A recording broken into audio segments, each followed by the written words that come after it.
वैसे हमारा आज का टॉपिक है periodic trends in chemical properties. But उससे पहले हम एक पिछला टॉपिक करेंगे जो कि हमारा बीच में रह गया था। And that topic is difference between electron gain enthalpy and electronegativity. पहले वो वाला टॉपिक कर लेते हैं, electron gain enthalpy and electronegativity. अब देखिए, इलेक्ट्रॉन गेन एंथैल्पी और इलेक्ट्रोनेगेटिविटी में हमारे पास बहुत बड़ा डिफरेंस आ जाता है। जो इलेक्ट्रॉन गेन एंथैल्पी है वो होती है टेंडेंसी एक आइसोलेटेड गैसेस एटम की। किसकी टेंडेंसी होती है वो? आइसोलेटेड गैसेस एटम की to attract electrons towards itself.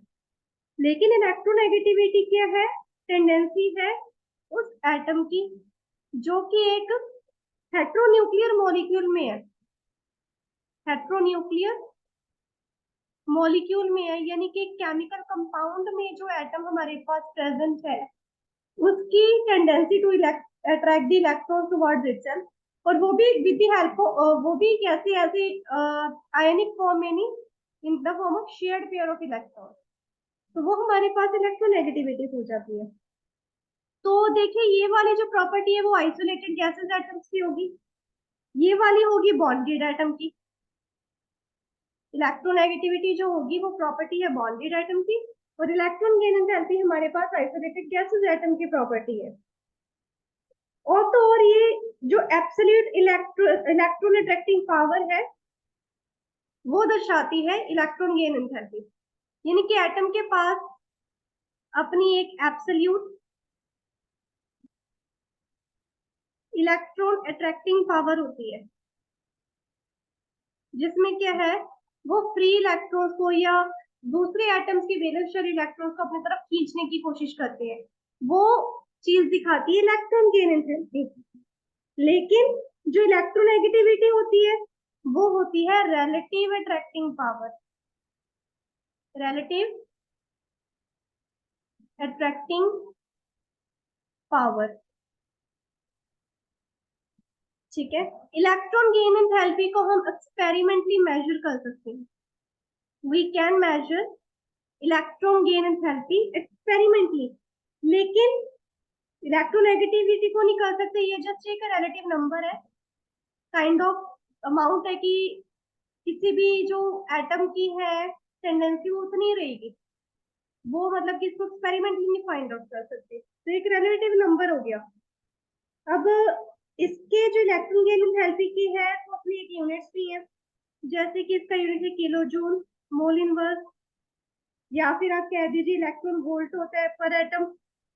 लेकिन electron activity has no unit, इसका कोई यूनिट नहीं होगा, ठीक है। ये सिर्फ स्केल्स है for comparison. Last thing about electron gain enthalpy, जो इलेक्ट्रॉन गेन एंथैल्पी किसी भी एटम की वो कांस्टेंट होती है, यानी कि जिसकी जितनी एक्सपेरिमेंट की वैल्यू हमारे पास डिटरमाइन होगी वो उतनी रहेगी, उससे चेंज नहीं आएगा। लेकिन जो इलेक्ट्रोनेगेटिविटी है ये कभी भी कांस्टेंट नहीं होती, ये डिपेंड करती है हमेशा on the oxidation state of atom, ठीक है। इसके अलावा और भी बहुत सारी चीजें जिसके ऊपर ये डिपेंड करती है, जैसे कि हाइब्रिडाइजेशन स्टेट ऑफ एटम, उसके अलावा नेचर ऑफ सब्स्टिट्यूएंट्स, इन सब के ऊपर ये डिपेंड करती है। तो ये हमारे पास बेसिक डिफरेंस है electron gain enthalpy and electronegativity के बीच में, जो कि हमारे लिए जानना जरूरी था, क्योंकि फिर आपको कंफ्यूजन होती कि इलेक्ट्रॉन गेन एंथैल्पी और इलेक्ट्रोनेगेटिविटी दोनों अलग अलग क्यों है, दोनों ही तो इलेक्ट्रॉन को अपनी तरफ अट्रैक्ट कर रहे हैं, ठीक है।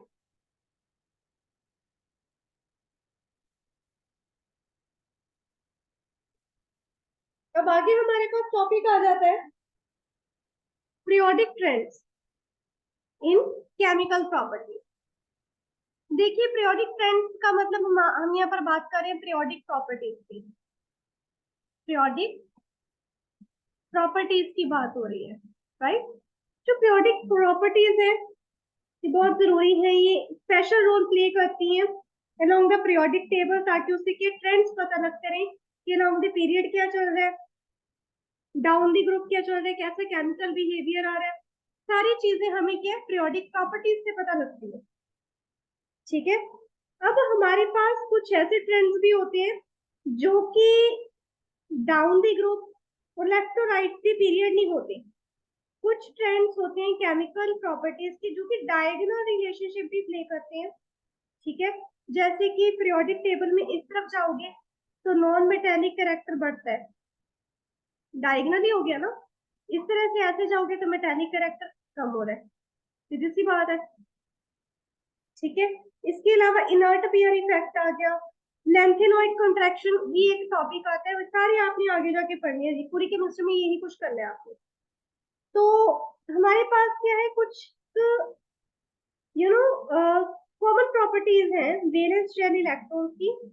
ठीक है, और उसको हम एक टॉपिक से शुरुआत करते हैं, जैसे कि periodicity periodicity of oxidation states, जिसको हम नाम दे सकते हैं वैलेंस स्टेट्स। जो वैलेंस होती है ये बहुत इंपॉर्टेंट प्रॉपर्टी होती है किसी भी एलिमेंट की, क्योंकि इसी के ऊपर पता चलता है कि वो किस तरह के केमिकल कंपाउंड्स बनाएगा, वो हाईली रिएक्टिव होगा कि लो रिएक्टिव होगा, है ना। उसके बहुत सारे जो उसका बिहेवियर है किसी भी आइटम का, उसके वैलेंस शेल से या वैलेंस स्टेट से पता लगता है। तो इलेक्ट्रॉन्स जो हमारे पास आउटरमोस्ट शेल में प्रेजेंट होते हैं, हमें पता उसको वैलेंस शेल इलेक्ट्रॉन्स कहते हैं, और यही वैलेंसी बताती है आइटम की। ये चीज हमने 9th क्लास में पढ़ी थी। जो हमारे पास रिप्रेजेंटेटिव एलिमेंट्स आ गए, रिप्रेजेंटेटिव एलिमेंट्स कौन सी है, एस एंड पी ब्लॉक।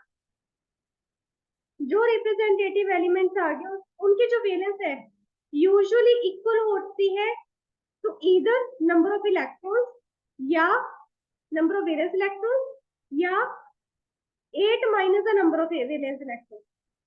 जैसे कि देखिए हमारे पास क्या है, वैलेंस इलेक्ट्रॉन्स ग्रुप 1 की बात हो रही है। ग्रुप 1 में हमारे पास जो नंबर ऑफ वैलेंस इलेक्ट्रॉन्स है वो भी 1 होती है और उसकी वैलेंसी भी 1 होती है। सेकेंड ग्रुप में यानी कि अल्कलाइन ऑक्सीडाइजर्स में हमारे पास वैलेंस इलेक्ट्रॉन्स भी 2 है और उनकी वैलेंसी भी 2 है। सिमिलरली ग्रुप 13 में हमारे पास वैलेंस इलेक्ट्रॉन्स भी 3 है और उसकी वैलेंसी भी 3 है। तो यही चीज हमारे पास आ जाती है। अब 15 में हमारे पास एक चेंज आएगा। ग्रुप 15 में क्या हो जाएगा, उसके जो नंबर ऑफ वैलेंस इलेक्ट्रॉन्स है वो तो 5 है, लेकिन इसकी वैलेंसी 3 और 5 दोनों है। ये उसके कैरेक्टरिस्टिक्स आ गई। 17 में हमारे पास हैलोजन्स आ गए। हैलोजन्स में आउटरमोस्ट शेल में इलेक्ट्रॉन 7 होते हैं, तो इसकी वैलेंसी 1 और 7 दोनों होगी। 16th ग्रुप के आउटर शेल में हमारे पास इलेक्ट्रॉन्स 6 होंगे, लेकिन उसकी वैलेंसी 2 और 6 होगी। सिमिलरली 18th ग्रुप जो नोबल गैसेस था उनके वैलेंस में शेल में हमेशा 8 इलेक्ट्रॉन्स होते हैं, तभी तो वो किसी से ना तो इलेक्ट्रॉन देता है ना किसको देता है, लेकिन उसकी वैलेंसी 0 भी हो सकती है, 8 भी हो सकती है। अगर वो आप रिएक्ट करने भी आए तो 8 की 8 इलेक्ट्रॉन एकदम से छोड़ दे, वरना एक भी ना दे। ठीक है, तो इस तरह से वैलेंसी अलग टर्म होती है, नंबर ऑफ वैलेंस इलेक्ट्रॉन्स अलग टर्म होती है, और ये दोनों चीजें along a period and along a group differ करती हैं। जैसे कि अगर हम वेरिएशन देखें इन पीरियड, जो नंबर ऑफ वैलेंस इलेक्ट्रॉन्स होती है वो इंक्रीज होती है फ्रॉम 1 to 8। 1 मिनट रुको।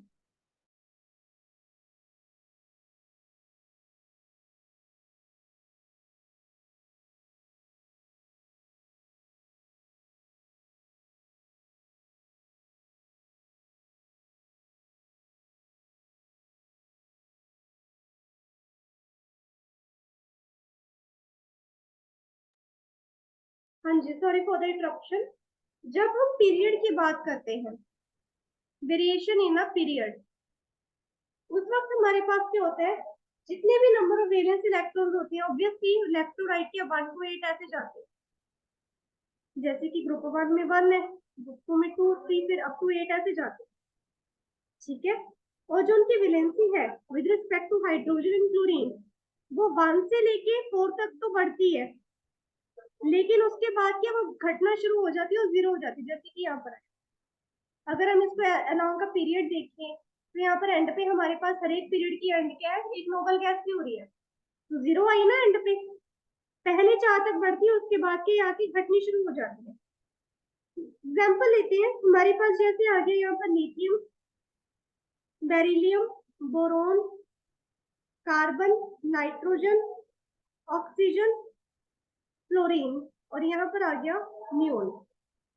ठीक है, तो विद रिस्पेक्ट टू, अगर इसमें हाइड्रोजन के साथ कंपाउंड बनाना है, ये अपनी वैलेंसी 1 ही रखे दिखाएगा। क्लोरीन के साथ बॉन्ड बनाना है, उसके साथ भी ये वैलेंसी 1 दिखाएगा। ठीक है, अब इसके साथ ही बनाएगा BeH2, वैलेंसी 2 होगी। क्लोरीन के साथ भी 2 होगी। सिमिलरली बोरोन 3, कार्बन तो हमारे पास होते ही 4 दिखाता है। अब नाइट्रोजन का भी सेम ही चलता है, तो देखिए यहाँ तक 4 आ गया, 1 2 3 4, फोर्थ हमारे पास कंपाउंड आ गया, सॉरी एटम आ गया। उसके बाद ये घटना शुरू हो जाएगा, नाइट्रोजन की 3 आ गई, ऑक्सीजन की 2 आ गई, फ्लोरीन की 1 आ गई, और नियोन की किसी के साथ नहीं बना रहे, जीरो होगी, है ना। सिमिलरली हम कहते हैं sodium, magnesium, aluminium, silicon, phosphorus, sulphur, chlorine, argon, है ना। अब इसमें अगेन इसके पास एक इलेक्ट्रॉन है ना वैलेंस शेल में, तो अपनी वैलेंसी 1 दिखा रहा है, ये अपनी वैलेंसी 2 दिखाएगा, ये 3 दिखाएगा, ये सिलिकॉन है 4 दिखा रहे हैं, उसके बाद ये घटना शुरू हो गया, फॉस्फोरस 3 दिखाएगा, जैसे कि CH3 कंपाउंड बना रहा है, 3 दिखा दी इधर, फिर यहाँ पर क्या 2 दिखा रहा है, H2S बना दिया, यहाँ पर 1 दिखाएगा NaCl, जैसे इसके साथ ये हो गया। ठीक है, आर्गन में 0, किसी के साथ कोई कंपाउंड नहीं, ये इसके साथ इसने HCl बना दिया। ठीक है, फर्स्ट 4 तक इंक्रीज होगा, उसके बाद उसी ऑर्डर में ही डिक्रीज होना शुरू हो जाते हैं, एक एक कम करके घटना शुरू हो जाता है। वही बात अगर हम ग्रुप की करें, जब हम डाउन द ग्रुप जाते हैं, जो नंबर ऑफ वैलेंस इलेक्ट्रॉन्स है वो सेम रहते हैं। ठीक है, जिसके कारण जो एलिमेंट्स होते हैं इन अ ग्रुप उन सभी की सेम वैलेंसी होती है, along the group valency same रहती है, ना वो घटती है ना बढ़ती है। ठीक है, अब एग्जाम्पल ले लेते हैं, जैसे कि 14th ग्रुप आ गया मेरे पास, कार्बन, सिलिकॉन, जर्मेनियम, एंटीमनी। ठीक है, कार्बन क्या है, कोवेलेंट कंपाउंड बनाएगा, ये भी 4 कंपाउंड 4 बॉन्ड बनाएगा, ये भी 4 बॉन्ड बनाएगा, ये भी 4 बॉन्ड बना रहा है। ऑक्सीजन के साथ ले लेते हैं, इसके साथ इसने अगर 2 ऐसे डबल बॉन्ड करके 4 पूरे कर लिए, इसने भी डबल बॉन्ड करके 4 पूरे कर लिए, फिर इसने भी वही चीज को फॉलो किया।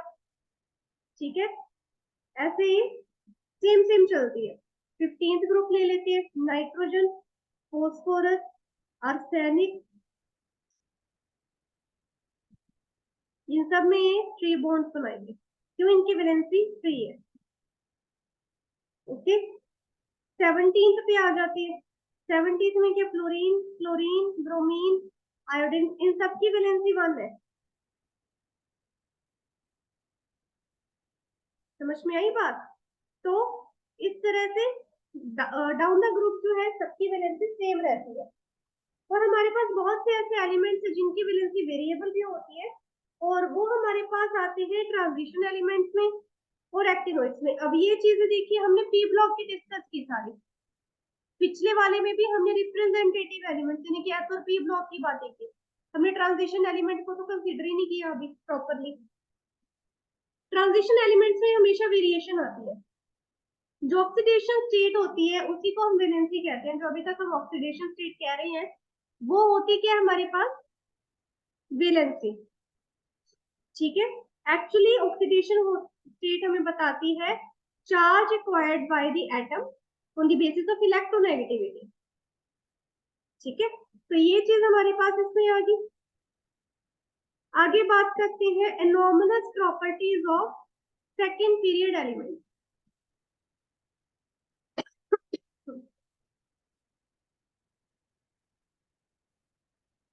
anomalous properties of second period elements। जो एलिमेंट्स है एक ग्रुप में, स्पेशली एक ग्रुप में हमेशा same physical and chemical properties show करती है। जो फर्स्ट एलिमेंट है ग्रुप का, मान लीजिए ग्रुप 1 का हमारे पास लिथियम आ गया, ग्रुप 2 का बेरिलियम आ गया, फिर उसके बाद बोरोन फ्लोरीन आ गई, ठीक है, 13 और 17 के। ये आपस में तो मतलब काफी डिफर करते हैं, लेकिन विद इन द ग्रुप इनके जैसे बहुत सारे एलिमेंट्स पड़े होते हैं, ठीक है। अब लिथियम जो है हमारे पास एनॉमलस बिहेवियर शो करता है as compare to sodium. Now why? अब सोडियम तो इसी के ग्रुप का आ गया बंदा, लेकिन इससे क्या ये एनॉमलस बिहेवियर शो करेगा, not only with sodium but also with the rest of the family. अपने ग्रुप के अलग बंदों के साथ से भी ये एनॉमलस बिहेवियर ही शो करता है, ठीक है। क्यों? ये क्या करता है, कंपाउंड बनाता है विद कोवलेंट कैरेक्टर। जिनके अंदर कोवलेंट कैरेक्टर होता है उनके साथ ये कंपाउंड बनाते हैं, बाकी के मेंबर्स जो है वो आयनिक कंपाउंड बनाते हैं। ये जिनके पास कोवलेंट कैरेक्टर होता है उनके साथ ये कंपाउंड बनाते हैं अकेला। भाई ये क्यों? सिमिलरली बेरिलियम जो है ये भी बाकियों से डिफर करता है, ये भी कोवलेंट कंपाउंड बनाता है, बाकी के सारे आयनिक बनाते हैं। एक्चुअली ये चीज ऑब्जर्व की गई है कि कुछ एलिमेंट्स जो है सेकंड पीरियड के वो सिमिलैरिटी ज्यादा शो करते हैं with the elements of third period. जैसे कि बेरिलियम के नीचे मैग्नीशियम आ गया, बोरोन के नीचे एल्यूमिनियम आ गया, कार्बन के नीचे सिलिकॉन आ गया। लिथियम इसके साथ ज्यादा सिमिलैरिटी शो करता है, बेरिलियम इसके साथ, बोरोन सिलिकॉन के साथ। अब ये डायगोनली एक दूसरे के साथ सिमिलैरिटी शो कर रहे हैं, तो यहाँ पर हमारे पास क्या आ जाएगी, डायगोनल रिलेशनशिप। डायगोनल रिलेशनशिप की मतलब अपने ग्रुप वालों के साथ या अपने पीरियड वालों के साथ सिमिलैरिटी ना होने की बजाय डायगोनली सिमिलैरिटीज शो करना, वो होगी डायगोनल रिलेशनशिप। अभी एनॉमलस बिहेवियर जो है फर्स्ट मेंबर जो होता है ग्रुप का, उसका क्यों है, उसके कई सारे कारण है। एक्चुअली जो फर्स्ट मेंबर होता है हर एक पीरियड का, सॉरी हर एक ग्रुप का, उसका साइज बहुत छोटा होता है, small size of atom and ion. सिर्फ एटम का ही नहीं, जब वो आयनिक फॉर्म में आ जाता है उसका साइज और भी छोटा हो जाता है। सेकेंडली इसके ऊपर चार्ज या चार्ज रेडियस रेशियो जो ज्यादा होती है, चार्ज ओवर रेडियस जो वाला हमारे पास रेशियो आती है, फर्स्ट मेंबर जो होता है ग्रुप का उसकी हायर होती है। फिर इनकी इलेक्ट्रोनेगेटिविटी भी ज्यादा होती है, जैसे कि फ्लोरीन का हमने किया था, सबसे हायर इलेक्ट्रोनेगेटिव है ना, उसके कारण ये अलग बिहेवियर शो करता है। लास्ट इसमें आ जाती है, इनके पास डी ऑर्बिटल नहीं होता। जो सेकंड पीरियड है किसी के पास डी ऑर्बिटल नहीं है, नीचे वालों के पास, सभी के पास डी ऑर्बिटल है, उसके कारण भी फर्क पड़ गया। ये नो, उनके लिए ये नॉर्मल बिहेवियर शो करे, लेकिन ये अपनी तरफ से सही है, बट हम इसको क्या कंसीडर करते हैं, एनॉमलस बिहेवियर। समझ में आया यहाँ तक? Yes ma'am. ओके, आगे कंटिन्यू करते हैं।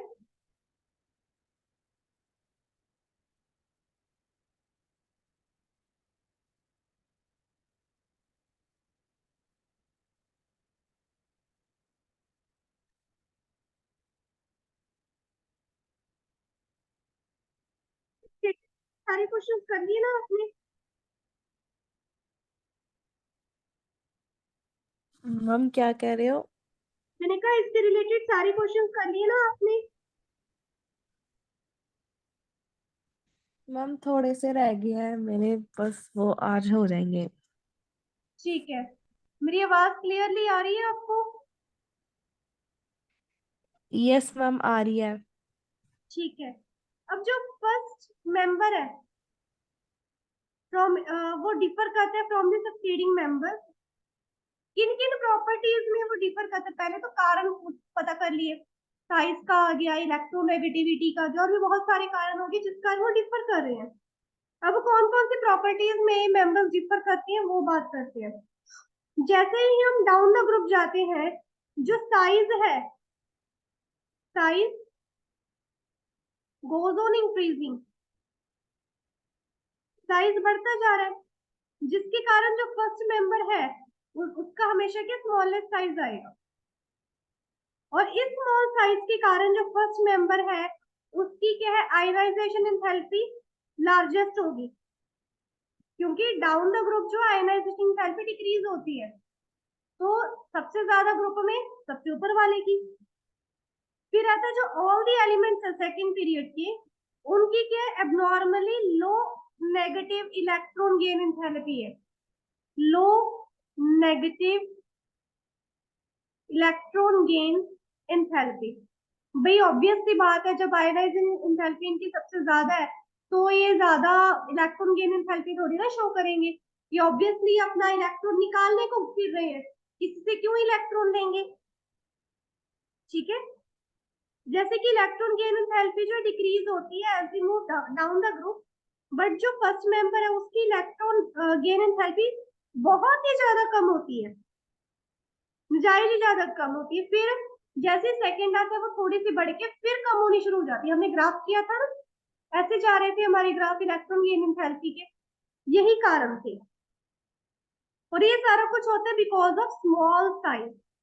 और ये जो स्मॉल साइज है एटम का, इससे क्या है हाई कोहेसिव प्रॉपर्टीज भी आती है, हाई कोहेसिव प्रॉपर्टीज। ठीक है, किसके कारण, ड्यू टू इंटरमेटेलिक बॉन्डिंग, जब मेटल्स के साथ इनकी बॉन्डिंग होती है, मेटेलिक बॉन्डिंग जो होती है उसमें जो है हाई कोहेसिव प्रॉपर्टीज देखने को मिलती हैं। इसके अलावा जो लार्ज एटम्स हैं उनके अंदर वीक बॉन्ड्स हैं, तो जो उनकी बॉन्ड स्ट्रेंथ है वो भी कम होनी शुरू हो जाती है जैसे ही हम नीचे जाते हैं ग्रुप में। जैसे लिथियम की जो है हाई एंथैल्पी ऑफ एटमाइजेशन है, बॉन्डिंग ज्यादा अच्छी है, मेल्टिंग एंड बॉइलिंग पॉइंट जो है, डेंसिटी है, हार्डनेस, सारा कुछ देखने को मिलेगा। लेकिन जैसे जैसे नीचे जाएंगे वो चीज कम होनी शुरू हो जाएगी। फिर आते जो फर्स्ट मेंबर है हमेशा उसकी हाई इलेक्ट्रोनेगेटिविटी होती है, ये चीज हमने पढ़ ली। तो इसका मतलब क्या है, इनके पास ज्यादा टेंडेंसी है to form the covalent bond. अब अगर जैसे कि लिथियम हलाइड है, लिथियम हलाइड जो है हमारे पास क्या है, कोवलेंट है, पर जब वो किसी और के साथ हलाइड बनाते, मान लो सोडियम हलाइड जब ये बनाएगा वो सारे के सारे आयनिक होंगे, ये कोवलेंट और ये आयनिक, बिकॉज ऑफ हायर इलेक्ट्रोनेगेटिविटी। फिर आता है जो फर्स्ट मेंबर होता है ऑफ द ग्रुप, उसके कोई भी वेकेंट डी ऑर्बिटल नहीं होते, उसके पास सिर्फ 4 वैलेंस ऑर्बिटल होती है 2s 2p तक, इसके ऊपर नहीं है, जिससे मैक्सिमम कोवलेंसी आ जाती है, और हर एक ग्रुप की है ओनली 4 है। ठीक है, लेकिन जो थर्ड पीरियड के ग्रुप है उनके पास रेडियो ऑर्बिटल है, इनकी their valence shell radio orbital होने के कारण इनके पास जो 17 तक हम आते हैं तो हमारे पास 9 तक आ जाते हैं वैलेंस ऑर्बिटल। ठीक है, मतलब उसके कारण क्या हो जाता है, जो एलिमेंट्स हैं वो अपने वैलेंस शेल को एक्सपेंड कर सकते हैं ताकि वो 4 और इलेक्ट्रॉन पेयर को एकोमोडेट कर सके, 4 और इलेक्ट्रॉन पेयर को अंदर जगह दे सके, जिसके कारण उनकी वैलेंसी 4 आ जाती है। तो जो सेकंड पीरियड के एलिमेंट्स है वो अपने ऑब्जेक्ट को एक्सटेंड नहीं कर सकते, लेकिन उसके नीचे वाले जो पीरियड है वो एक्सटेंड कर सकते हैं। ठीक है, एग्जांपल है जैसे बोरोन है, वो BF4 बना देगा ऊपर नेगेटिव चार्ज लेके, लेकिन एल्यूमिनियम एल्यूमिनियम इसके साथ और भी ज्यादा बॉन्ड बना देगा, AlF6 बन जाएगा ऊपर 3 नेगेटिव चार्ज लेके। ठीक है, इसके अलावा जो पी ब्लॉक एलिमेंट्स है उनकी pi pi bonding, P pi bonding होती है, वो बनाते हैं, मतलब कि मल्टीपल बॉन्डिंग बना सकते हैं, 3 डबल बॉन्ड सी भी हो सकता है, 3 ट्रिपल बॉन्ड सी भी, N triple bond N, similarly C double bond हो, C triple bond N, N double bond हो, इसको पी पाई बॉन्डिंग कहते हैं। ये भी बना सकते हैं। ठीक है, अब बात करते हैं पीरियोडिक फ्रेंड्स और केमिकल रिएक्टिविटी की। जो पीरियोडिक फ्रेंड्स हैं वो क्या है, फंडामेंटल प्रॉपर्टीज हैं, जैसे कि आयनाइजेशन एंथैल्पी के बारे में पढ़ लिया, कैसे करते हैं बिहेव, इलेक्ट्रॉन गेन एंथैल्पी का देख लिया, इलेक्ट्रॉनिक कॉन्फ़िगरेशन का देख लिया। मतलब ये सारी की चीजें इलेक्ट्रॉन कॉन्फ़िगरेशन के ऊपर डिपेंड करती है कि किसकी एस तक आ रही है, किसकी सी तक, किसकी डी तक। जो केमिकल एंड फिजिकल प्रॉपर्टीज होती है एलिमेंट्स की, वो क्या है, इलेक्ट्रॉनिक कॉन्फ़िगरेशन ऑफ एलिमेंट्स की मैनिफेस्टेशन है। यानी कि केमिकल रिएक्टिविटी जो है इन फंडामेंटल प्रॉपर्टीज के ऊपर ही बेस्ड है। इलेक्ट्रॉनिक कॉन्फ़िगरेशन में अगर पीछे एक पड़ा है, फालतू का वैलेंस इलेक्ट्रॉन पड़ा है, रिएक्टिविटी हाई हो जाएगी, ऑब्वियस है। या ए इसको निकालने की कोशिश करेगा, उसके चक्कर में रिएक्ट करेगा, या इसको शेयर करने की कोशिश करेगा। तो जो एटॉमिक और आयनिक रेडियई होते हैं वो लेफ्ट टू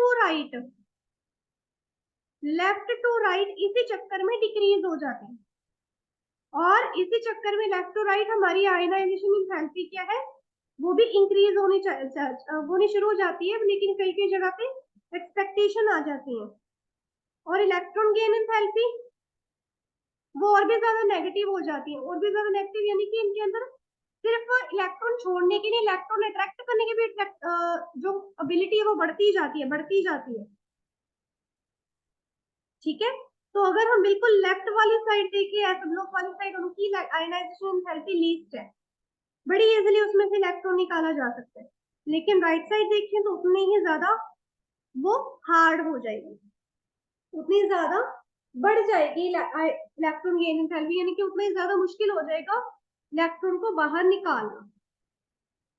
ठीक है, तो नोबल गैस हमारे पास एक्सेप्शन है, क्योंकि ये दोनों को ही नहीं फॉलो करता। इसकी तो पॉजिटिव इलेक्ट्रॉन गेन एंथैल्पी है, यानी कि इसने तो इलेक्ट्रॉन लेना ही नहीं किसी से, और इसने क्या, किसी को इलेक्ट्रॉन लेना भी नहीं, तो जीरो आयनाइजेशन एंथैल्पी। ठीक है, तो जितनी ज्यादा केमिकल रिएक्टिविटी होगी एट टू एक्सट्रीम एंड्स, उतनी ज्यादा के बीच में हमारे पास केमिकल रिएक्टिविटी यानी कि ट्रांजिशन एलिमेंट्स की कम होती है, इनकी और इनकी ज्यादा होती है एस वालों की।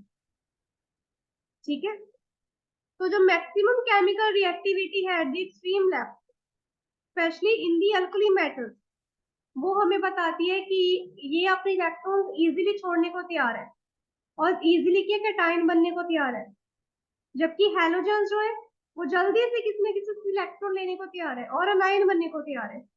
और इस लूजिंग और गेनिंग की प्रॉपर्टी को हम ऑक्सीडाइजिंग एंड रिड्यूसिंग बिहेवियर कहते हैं। अगर तो इलेक्ट्रॉन लूज करने को तैयार है तो वो ऑक्सीडाइजिंग बिहेवियर है, अगर इलेक्ट्रॉन गेन करने को तैयार है तो वो रिड्यूसिंग बिहेवियर है।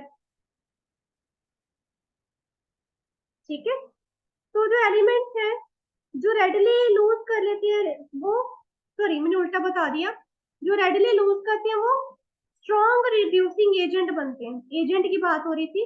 जो गेन करते हैं वो ऑक्सीडाइज करते हैं, ऑक्सीडाइजिंग एजेंट बन जाते हैं, उल्टा बता दिया सॉरी।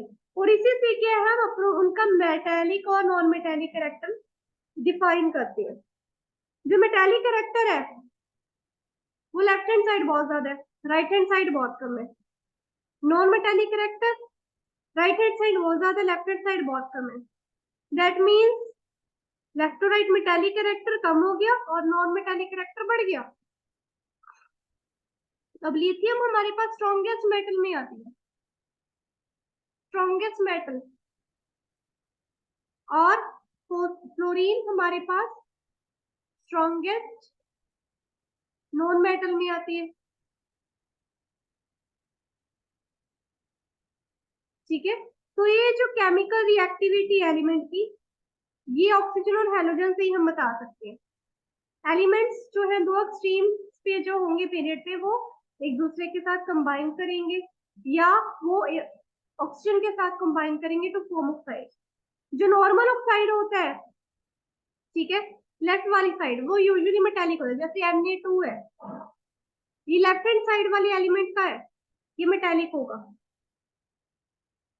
और राइट वाली साइड जैसे कि क्लोरीन आ गया, Cl2O7, अब ये नॉन मेटेलिक है, नॉन मेटेलिक के अलावा क्या है, ये सबसे ज्यादा एसिडिक भी है, मोस्ट एसिडिक भी है।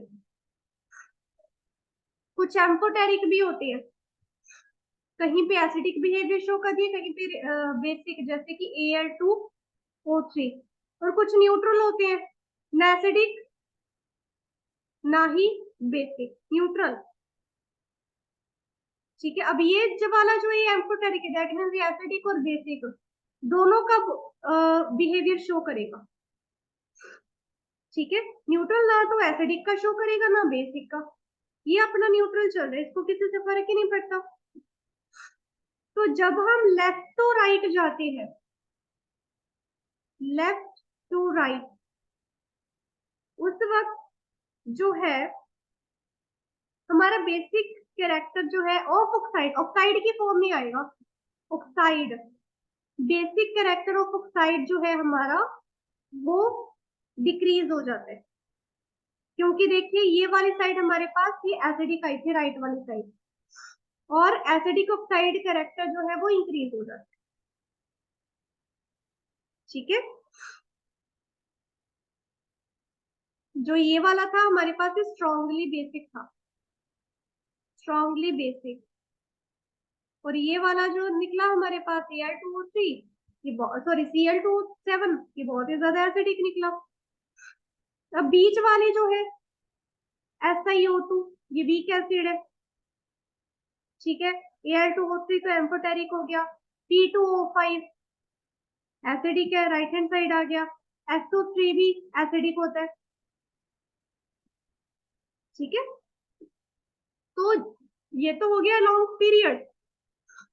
जैसे हम डाउन द ग्रुप जाते हैं, जो बेसिक कैरेक्टर है ऑक्साइड का वो डिक्रीज होता है, और acidic character, sorry, basic character जो है ऑक्साइड का वो इंक्रीज होता है, एसिडिक कैरेक्टर डिक्रीज होता है।